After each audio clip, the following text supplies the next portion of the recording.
저기 크구나. 너 얘 아? 이런 상영월이 아예 싹 아니야? Kali ini kita akan merangkum sebuah film Korea romantis berjudul Because I Love You yang ditayangkan perdana pada tahun 2017. Film ini disutradarai oleh Ju Ji Hoon dan dibintangi oleh Cha Tae Hyun, Kim Yo Jung, dan So Hyun Jin. Oke, tanpa basa-basi lagi, inilah seluruh jalan cerita film Because I Love You. Film ini diawali dengan menampilkan Lee Hyun yang merupakan produser dan penulis lagu yang cukup sukses. Ia berniat untuk melamar kekasihnya bernama Hyun Kyung, seorang penyanyi yang mengalami demam panggung. Dalam perjalanannya untuk melamar kekasihnya, ia mengalami kecelakaan mobil yang cukup serius dan membuatnya berakhir di ruang ICU.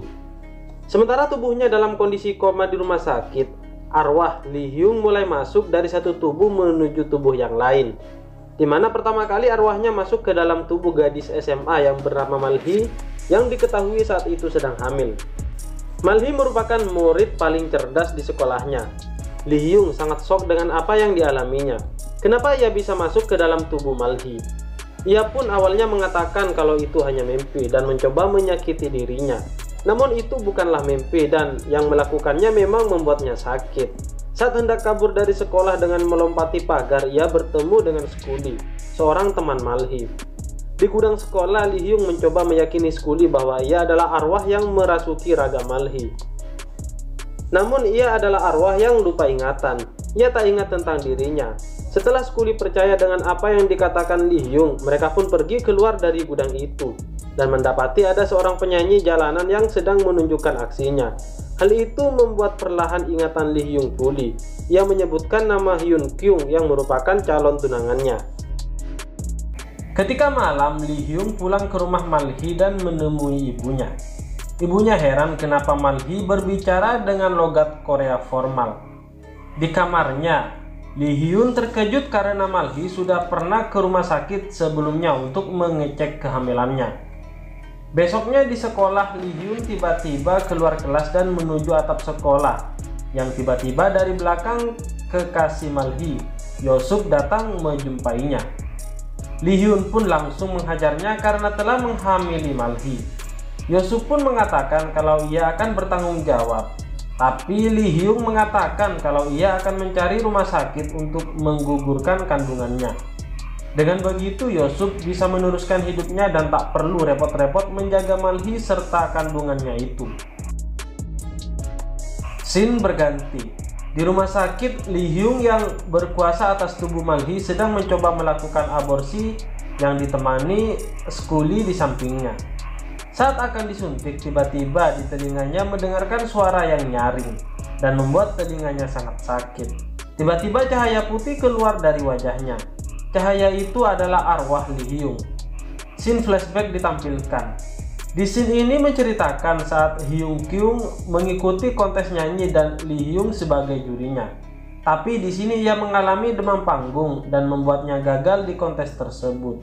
Kembali ke waktu saat itu, Yosup mencoba membangunkan Malhi. Ia berjanji akan memperlakukannya dengan baik dan mereka pun berciuman.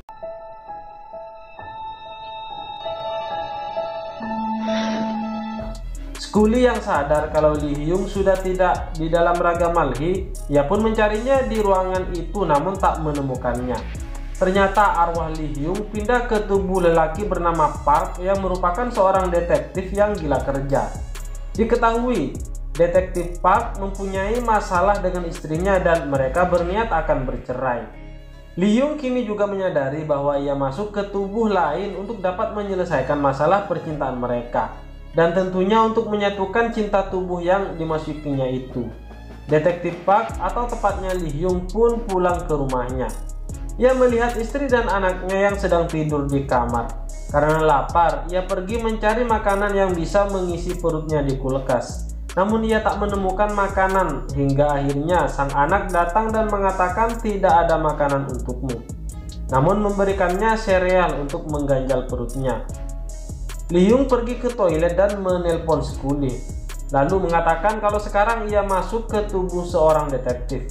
Anaknya yang mendengar pembicaraan itu pun mengira kalau ayahnya selingkuh. Paginya Lee Hyung mendapati sebuah gamparan 5 jari yang mendarat tepat di pipinya. Ternyata tangan mereka diborgol oleh sang anak yang tidak menginginkan perceraian orang tuanya. Istrinya tidak mau berbicara dengan suaminya ini dan hanya berkomunikasi melalui pesan singkat. Mereka pun keluar rumah untuk mencari pertolongan. Alhasil mereka malah terjebak di lubang bawah tanah yang merupakan aliran pembuangan air kotor. Lee Hyung yang tak ingin terjebak lebih lama dalam tubuh detektif Park mencoba mencium bibir istri detektif itu. Siapa tahu ia bisa keluar seperti setelah berciuman Malhi dan pacarnya di rumah sakit dulu. Namun ia malah mendapat jambakan dari sang istri. Di sini nafas istrinya mulai sesak karena mengalami penyakit klaustrofobia, yaitu fobia tempat tertutup. Mendengar kata fobia, Lee Hyung ingat dengan Hyung Kyung. Scene flashback ditampilkan saat Hyung Kyung telah sadar dari pingsannya. Ia mengatakan tidak akan bernyanyi karena mengalami fobia panggung. Lee Hyung menggendong istrinya dan mencoba mencari jalan keluar. Mereka juga membahas hal-hal yang membuat mereka bertengkar. Hingga akhirnya Lee Hyung membantu detektif Park mengungkapkan isi hatinya dan meminta maaf kepada istrinya itu. Tiba-tiba suasana menjadi mencekam karena air limbah mulai mengaliri lorong itu. Istrinya mengira bahwa itu adalah momen terakhir mereka lalu mencium sang suami. Beruntungnya mereka berhasil keluar dengan dorongan air yang mengalir deras saat itu. Detektif Park dan istrinya pun dilarikan ke rumah sakit dengan ambulan. Saat itu istrinya mengatakan pada awak media kalau yang sedang terkapar itu adalah suaminya. Dengan rasa kecemasan yang sangat tinggi, kini mereka telah sembuh dan sedang menyaksikan siaran TV di berita. Ketika mereka mengalami kejadian di lorong itu, anaknya mengatakan semua awak media sudah tahu kalau mereka adalah suami istri, jadi mereka tidak bisa bercerai. Ternyata suaminya sudah sadar dan arwah Lee Hyung pun keluar dari tubuh detektif Park. Dan kini arwah Lee Hyung merasuki seorang guru yang merupakan wali kelas Skuli, bernama Yeodon. Ia merupakan pria 40 tahunan yang doyan makan dan belum menikah. Suatu hari, Yeodon yang tubuhnya dimasuki Lee Hyung bertemu dengan Skuli di taman sekolah. Skuli kaget kenapa gurunya itu tiba-tiba menemuinya hingga ia menyadari kalau itu adalah Lee Hyung. Mereka pun pergi ke minimarket untuk mengisi perut buncitnya Yeodon. Tiba-tiba ia mendapati pesan singkat dari seorang wanita bernama Dain yang mengatakan kalau ia merindukan Yeodon. Singkat cerita, mereka pun bertemu di sebuah kafe. Ternyata Dain adalah wanita yang sangat cantik dan membuat Lee Hyung tidak pede. Lalu ia ke kamar mandi dan menceritakan hal itu kepada Skuli dengan menelponnya. Malamnya mereka kembali bertemu untuk dinner. Di sini Lee Hyung terlihat pede karena masukan dari Skuli sebelumnya. Diketahui Yeodon pernah ingin melamar Dain dan ia menagih janjinya itu.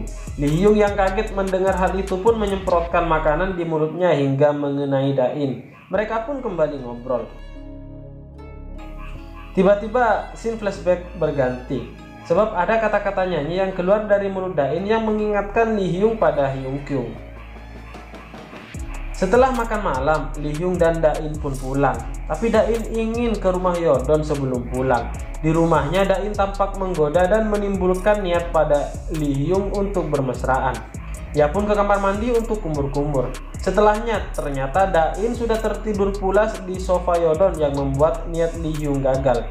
Lee Hyung pun melihat ada sesuatu di tas Dain dan itu adalah daftar buku. Ternyata Dain kembali mendekati Yeodon demi bisa menjual buku pelajaran dan tentu itu membuat Lee Hyung paham apa yang terjadi. Bahwa selama ini Yeodon dan masih menjomblo adalah demi wanita ini. Sedangkan wanita ini datang untuk keperluannya. Lee Hyung pun bingung dan ikut sedih malam itu atas diri Yeodon. Pagi harinya Lee Hyung sedang mempersiapkan sarapan pagi untuk Dain yang baru bangun. Saat itu mereka sedang mengingat-ingat kejadian-kejadian kecil yang dulu mereka alami.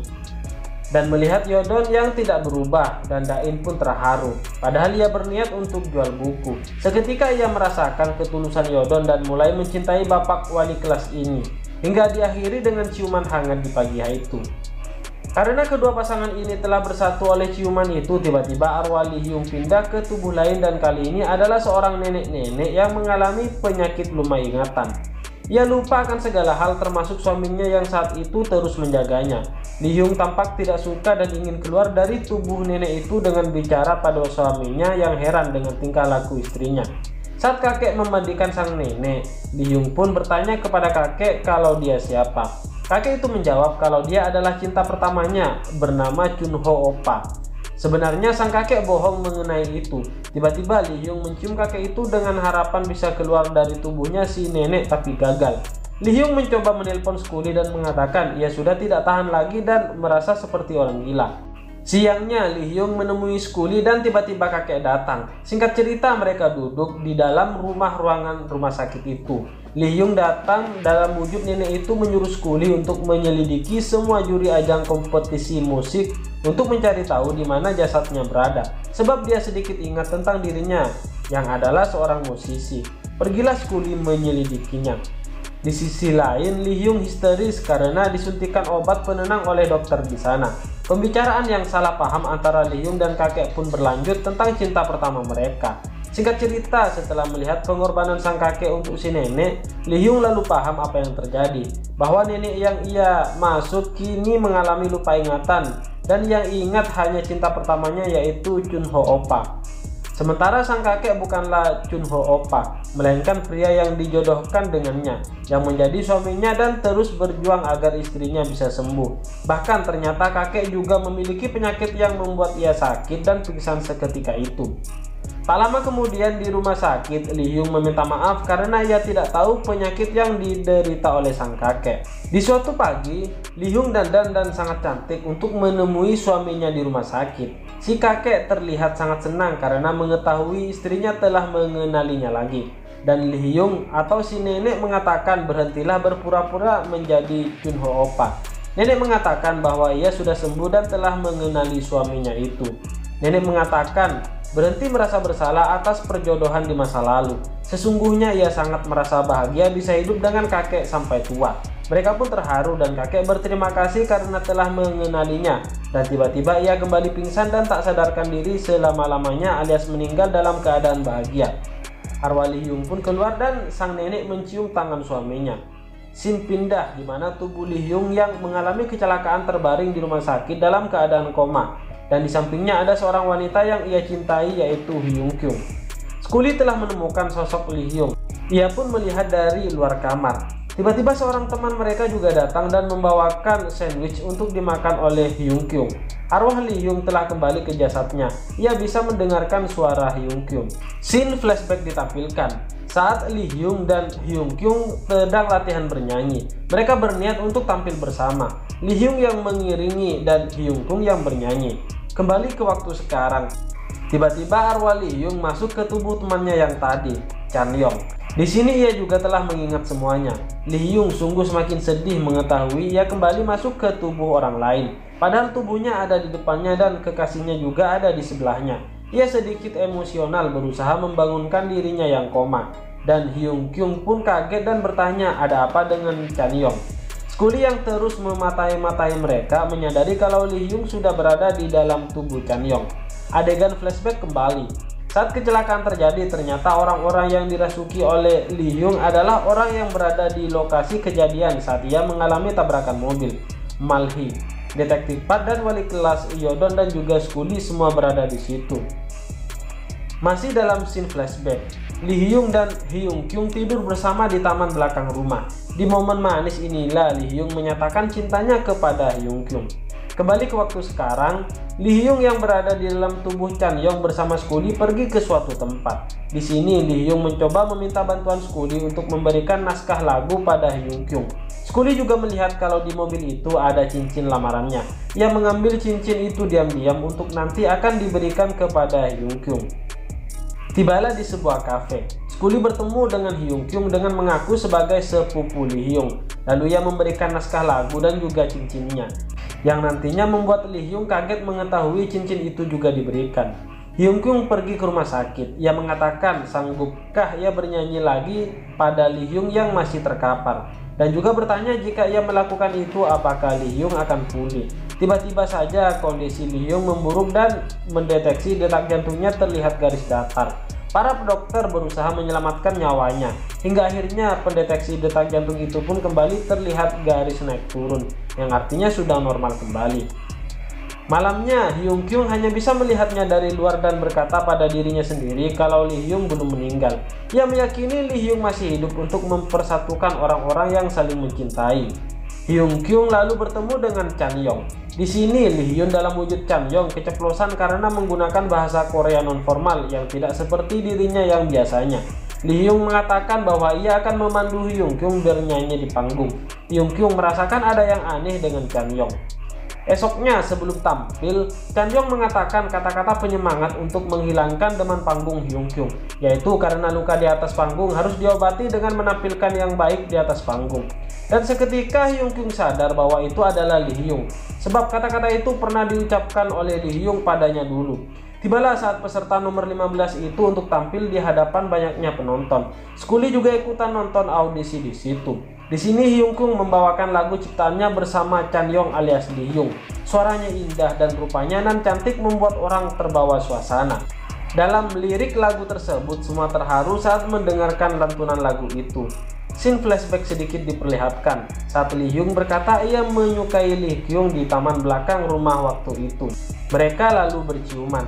Kembali saat Hyung Kyung bernyanyi, tiba-tiba di rumah sakit raga Lee Hyung mengeluarkan air mata. Begitu juga Hyung Kyung yang sudah tahu bahwa pria pengiringnya saat itu adalah Lee Hyung. Begitu pula dengan Skuli.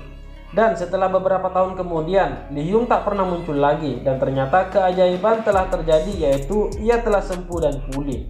Saat ini Hyung Kyung telah terkenal berkat penampilannya yang memukau saat tampil bersama Lee Hyung dulu. Skuli datang ke acara di mana sebentar lagi Hyung Kyung akan tampil. Di sana ia melihat semua orang yang pernah dirasuki oleh Lee Hyung. Detektif Park yang telah akur dengan istrinya, nenek yang tampak bahagia. Ia melihat wali kelasnya yang juga sudah bersatu dengan Dain. Juga ia melihat Malhi dan kekasihnya sedang membawa anak mereka. Namun ia tak mengerti mengapa di akhir Lee Hyung masuk ke dalam tubuh Chan Yong. Namun ia berpendapat bahwa itu adalah demi cinta seorang teman. Skuli juga berhasil masuk ke salah satu universitas di Seoul. Kini tibalah saat yang ditunggu-tunggu, yaitu penampilan Hyung Kyung. Saat menikmati penampilan Hyung Kyung, tiba-tiba saja Lee Hyung datang dan duduk di sebelah Skuli. Ia berkata selamat telah berhasil lulus di perguruan tinggi negeri. Skuli agak kesal karena Lee Hyung tidak pernah menjawab teleponnya. Lee Hyung menyangka kalau ia sedang sibuk karena kerja dan pacaran. Ia berkata terima kasih banyak pada Skuli karena telah membantunya selama ini dan semua ini adalah berkat Skuli. Dan film ini pun berakhir, guys ya. Bagi kalian yang baru menemukan channel ini, mohon dukungannya dengan cara klik like, share, dan subscribe di bawah ini. Serta aktifkan juga tombol loncengnya, supaya kalian tahu jika ada konten terbaru dari channel ini, guys ya. Oke, terima kasih guys, bye-bye.